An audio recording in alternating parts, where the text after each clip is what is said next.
Okay. All right. And we are back. Welcome to the Soapbox, where people who work, volunteer, and care about recovery tell us who they are and what they're most passionate about. My name is Richard Jones, RN. I'm your host.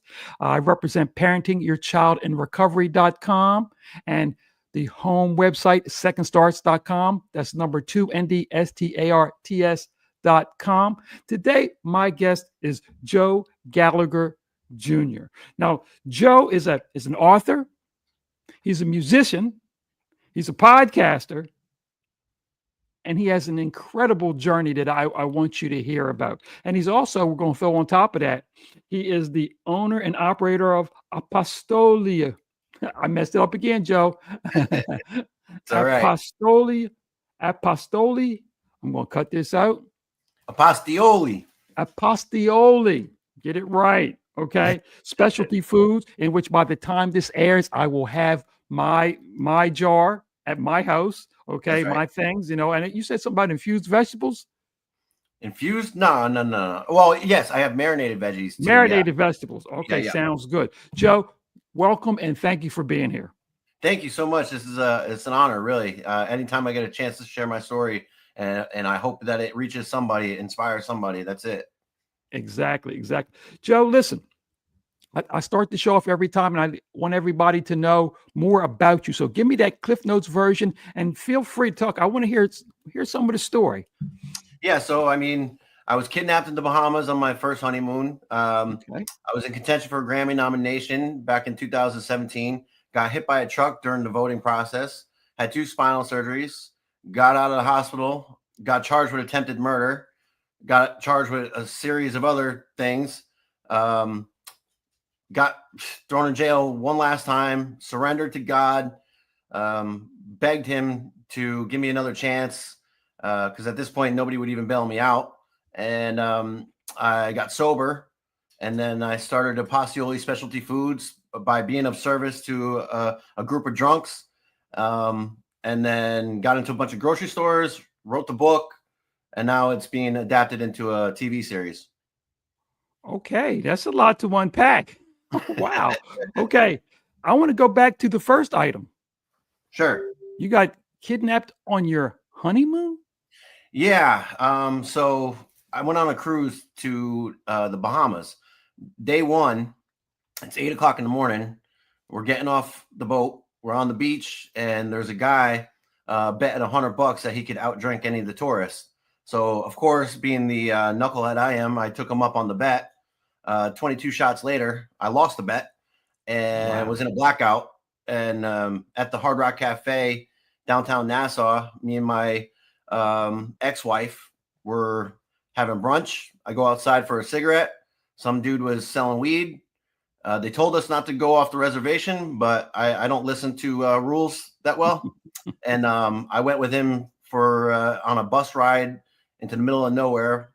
And he brought me down into this abandoned restaurant in the hood somewhere. And 7 other guys were waiting, and they tied me up, beat my ass, and wanted me to bring 2 kilos of coke back onto the boat and drain my bank account. 2 of the guys took me to the bank, and I had come to at this point. Now this is like 8 hours later, and I noticed that they were driving down a one-way street, and it was a real narrow road. So as soon as I got out of the car, I ran the opposite direction because I knew they were going to have to drive all the way down to the other end of the street to turn around and chase me, And I got away. I ran into a cop outside of a clothing store who was already looking for me. I couldn't, it's a miracle that the boat stayed in port. Wow. And yeah, here we are. Okay. Oh, but that's more than just interesting. That's more than just interesting. I want to get into how I even saw you the first time, talking about your pasta sauces and stuff. Now, you say you were just feeding people out of service. How did this start? And what kind of cooking background did you have to be able to pull this off? So, I come from a large Italian family. Everybody in the family cooks Italian, My grandmother specifically, she was originally from Naples, Italy. So this is the Sunday sauce that I grew up with, holidays, whatever. And so I couldn't even get a job at Walmart because all these charges started stacking up. Wow. So I got sober, and then like 2 months later, there was this meeting of recovery, and it was an eating speaker meeting. So everybody brought a dish. Well, I brought some spaghetti and meatballs and some eggplant parmesan, and somebody had the wild idea of me selling this stuff, and I had no experience in the food industry, and I just said yes, I'll look into it. Wow, that's incredible. I have a lot of questions for you because there's so much interest in here. Tell me about the music. I'm interested. Yeah, so I mean, my uncles and cousins on Sundays at my grandmother's house would be jamming together, and playing Grateful Dead tunes. And I always looked up to them. I was like 8 years younger than them, so here I am just enamored by that lifestyle. They were having fun, laughing and singing. And I wanted to someday be able to play with my uncles. And so at 15, I picked up a guitar, took some lessons. Within a year, I'm writing songs. By the age of 17, I'm playing out live, hosting an open mic show. And I actually got to invite some original members of the Wailers to this little restaurant, and I got to play with those guys. So here I am playing reggae, and I've been interested in a bunch of different types of music, reggae, hip hop, country, blues, rock, and eventually wrote 2,500 songs in 10 different genres. And then in 2017, I was in contention for a Grammy nomination for Best New Rock Artist, working with OB from the Hitmasters. And then Big Noise Records put my name on a ballot. And but I got hit by a truck during the voting process and had 2 spinal surgeries and lost feeling in my hands. And my voice hasn't been the same since. Wow. I like how you just ended that up with, and I got hit by a truck, but we're going to move on. That is amazing. That's amazing. And a lot of these experiences, I know, fuel the passion that you have because you're really good at that. I appreciate that.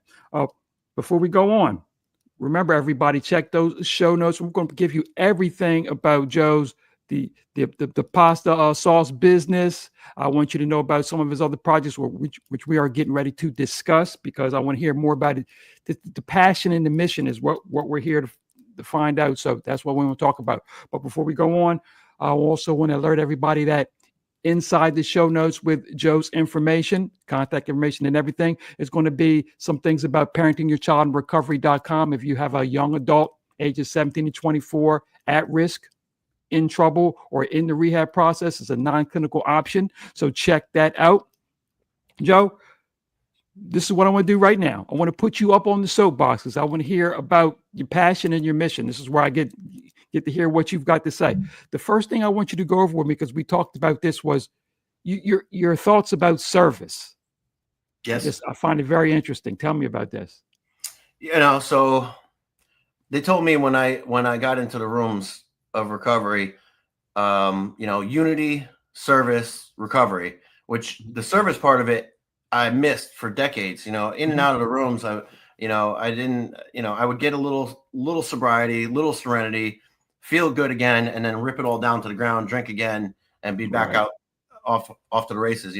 So this time, after all my scorecards read 0, I had nowhere else to turn. I had to get it right this time, because otherwise I was going to die or be locked up forever. I mean, they wanted to throw the book at me when all was said and done.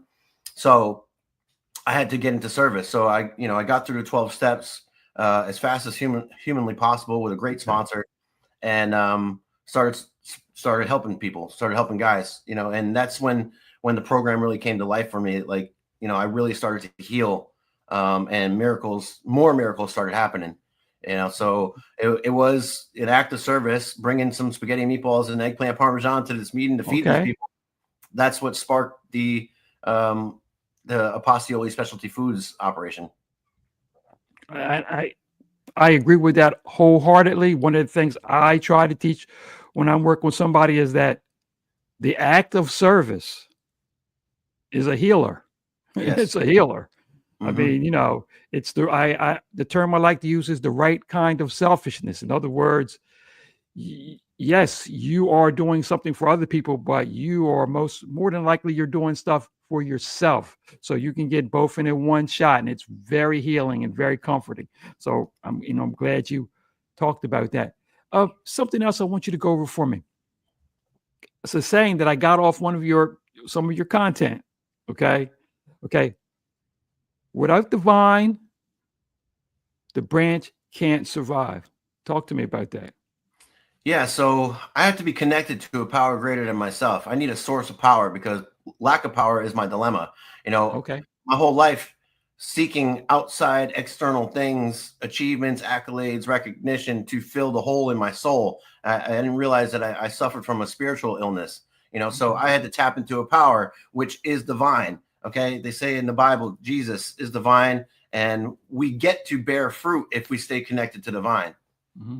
And now that's what's happening to me. Once I turned my life over to Jesus Christ, got baptized, got sober, and now I have something, I have something worth sharing that's helping people, And again, like you said too earlier, about service, I can't keep it unless I give it away. Right. I can't keep this good life unless I, am constantly thinking of others and how I can be an asset. And these tragic stories that I have are actually an asset now. Okay. And you were telling me about there's you do something on a farm. Talk to me about that. What? Yeah, so my business, the food business, just exploded, and in 6 months I outgrew my production capacity because I was doing everything by hand. I'm pouring sauce late at night, wrapping labels around jars, and I could only do like 300, 400 jars a night at most, right? So now I've got 15 stores, and I got to deliver all this stuff in the back of a Honda all over the state of Connecticut, state of South Carolina, and I just couldn't keep up, so I had to scale. And I started looking into co-manufacturers and co-packing, but wasn't really feeling it. So God put on my heart to vertically integrate this thing, find some land, grow the crops, harvest them, process them, package them, and distribute. And so I found 1,700 acres out in Adams Run, South Carolina. And then the nonprofit mission came to my heart too. It was like, we're going to do staffing for veterans, recovering alcoholics, and people that needed second chances like I did. Oh, that's excellent. That's excellent. That's excellent. That's excellent. Before we go on, one more time, remember everybody, check those show notes out. You're going to find some interesting stuff. And if I do nothing else today, to introduce you to Joe's content, because I was captivated by it. As soon as I saw it, I said, I got to find a way to trick this guy to come on my show. So, and you were gracious enough to help out. So, and I appreciate that. But your content is electrifying. And if you're having trouble with your, the sense of your mission, I suggest you check it out because it gives you a little boost. You definitely check it out and get in touch with him. And, if there's a way you can join in or help, if you don't have your own mission, I tell everybody, then, if you find somebody that's got a mission and you don't know what your mission is, jump on, help out till you figure out what yours is. But just don't sit there, keep it moving. Right. So in those show notes, and remember again, young adult between the ages of 17 and 24 in trouble, okay, at risk for trouble and or in a rehabilitation program even. Check out parentingyourchildinrecovery.com. It's a non-clinical services that works with and it accelerates and punctuates the type of help that you are getting now. So it's a helper. So check that out, please. So I want to talk about the projects that you're working on. Okay. I want to start with the book. Okay. Yep. Tell me about the book, From Bars to Jars. Tell me about the inception and how it came along and how it's doing even. Yeah. So while I'm working third shift at this kitchen, 3 o'clock in the morning, I get the idea that I'm going to start documenting what it was like getting into the food business with no experience. So originally it was just called jars, because I had all these jars of tomato sauce all around me, but when I started writing, I'm like, you know what? I'm going to go all the way back to the beginning and just tell my life story, my testimony, how I found faith, how I fell in the gutter, and how this company really started, so I did that. And now it's, it's on Amazon, Ingram Spark, Barnes Noble, and I'm getting so much feedback. And, my only hope was when I finished it, and it wasn't perfect. There's typos and all kinds of stuff in this book, but it has been inspirational to people. And then, so I sent that manuscript to Angel Studios one night, binge watching The Chosen, 4 o'clock in the morning. And I'm like, let me take a shot. I sent them a message on LinkedIn, and no expectations. 2 months later, I get contacted by them, and they encouraged me to film a torch pilot and for their review so that they could start pitching to networks. And a lot has happened since then. Oh, that's excellent. Okay, something we can look forward to. Okay. All right. We're definitely going to stay on top of that, because right now I tell everybody, once you start this, you're in the soapbox family. So I like to keep up and keep everybody and all our other members, Yeah. abreast of that. So that's great. A podcast. Yeah. I found that interesting. I listened to some. I found that interesting. Talk to me about that inception and everything. Yeah, we're crazy, man. This is just a buddy of mine. We hit it off. I've only known him for about a month and a half right now. And a week after we met, we're like, we got to tell some of these stories. Let's do a podcast. We had no idea what we're doing. Again, no experience, but we just got the personality, especially my co-host, New York Nick. He's a character, and we just get rolling. It's unscripted. It's funny. It's emotional. We talk about real stuff and just let it all out there. We don't hold any punches. Is it primarily a recovery type podcast, or do you delve into other subjects? How does that? I mean, it started with, about Apastioli, the Italian food, because he's an Italian from Brooklyn, New York. I'm from New Haven, Connecticut, and we're down here in the South in Charleston, and there's not many of us here. There's not too much authentic Italian around. So we started riffing on that. And then it just got into all kinds of topics: faith, recovery, business, conspiracies, and, talking about the Twin Towers and all that stuff. So Low Country Lunatics is kind of blowing up in a very short period of time, which is kind of on brand. That very, very interesting. Very interesting. Talk to me about some of your personal beliefs about the recovery process, because we all got a little different taste to it, which is why I like doing the show, because I get a different taste from everybody. But talk to me about your idea on how you build the proper recovery. Yeah, I had to find a power grid in myself, like I said, and all the times coming in and out, relapsing, drinking again after getting sober, or being around the program, not really being in it. I always had a step one problem, which says, I admitted I had a problem with alcohol and that my life had become unmanageable, and it tells us in our literature that you can never make a normal drinker out of a real alcoholic. So I had to fully concede to my innermost self that I was a real alcoholic and that I can never drink safely again. And this time, I needed to find a power grid in myself that I could rely on and turn my life and my will over to, and then do that moral inventory, take a look at where I've been wrong, and then admit that. It's all about humility and humbling myself, because I need help. I have to be willing to admit that I need help. I don't know everything as much as I thought I did, but life proved me wrong. My best thinking got me in a jail cell on my hands and knees, praying to God to get me out of this, and I'd be willing to do anything it takes. Okay, yeah, very, very interesting. I appreciate that. I know I'm repeating myself, but I've got to say it again.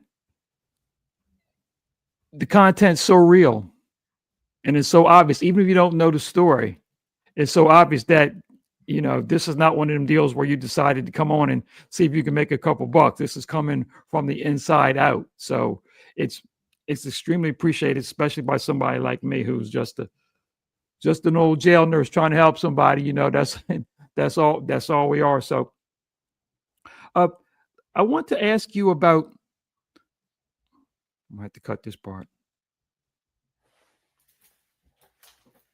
Okay. Passion, mission.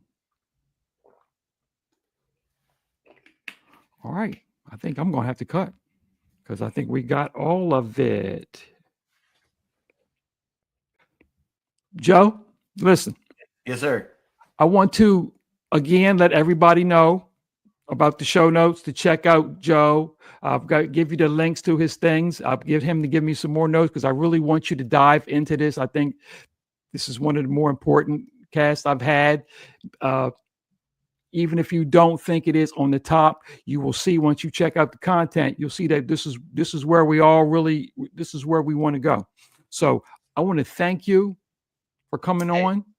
I want to it's my include you in my soapbox family. So when we want to hear more from you, okay, I'm going to sounds good. definitely follow this, and hopefully sometime next week or so, I get my sauces and my vegetables. So we definitely want to do that.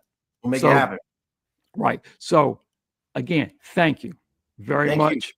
Uh, Appreciate it. not a problem. It's definitely been an eye opener for me. Just following you, and I will continue to. So we'll let you know.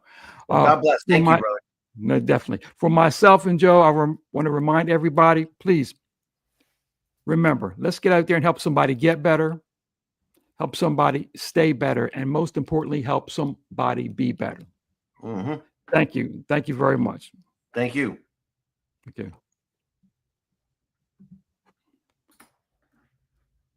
I just want to let you know, Joe, come back. No,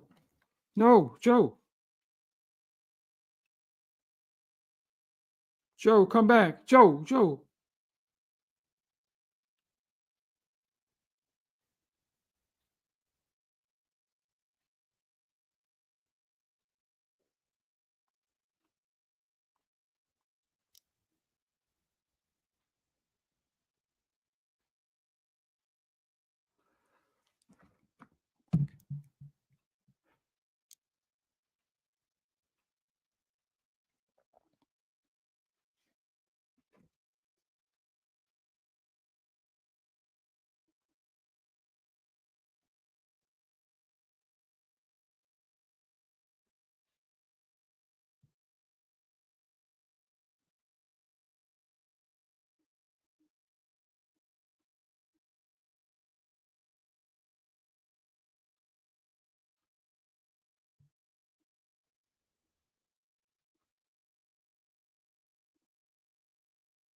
Hey, sorry about Listen, I want to apologize.